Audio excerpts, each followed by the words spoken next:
Ngaphansi kwesigaba sokuqala izindawo zasebusuku zokuzijuxuza kuphela ezingavumelekile ukusebenza.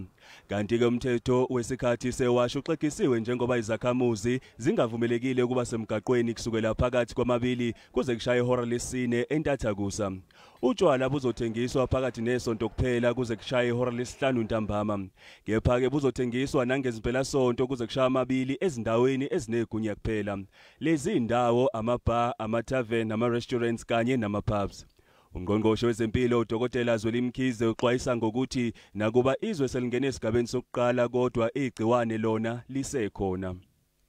The most important thing is that we still have about 10,000 patients, people who are positive per week.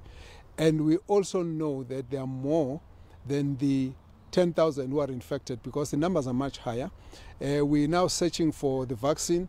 Before we get the vaccine, we can't rest. And so South Africans need to know that there isn't anything like level 1 is not like everything is over. Kulamahora ngama-24 edlule bayinkulungwane namakhulu amahlanu abatheleleke ngegciwane icorona kuleli. Lokhu kusho ukuthi sebengaphezulu kwamakhulu ayizinkulungwane eziyisithupha nama-61 asebehaqwe i-coronavirus eNingizimu Afrika. Ngeshwa kushone abayi-13 okwenza babe izinkulungwane eziyishumi-9,953 asebeshonile ngenxa ye-COVID-19. Abantu bakhuthazwa ukuthi baqhubeke bahloniphe imithetho ye-lockdown njengokugqagqana nokufaka izimfonyo.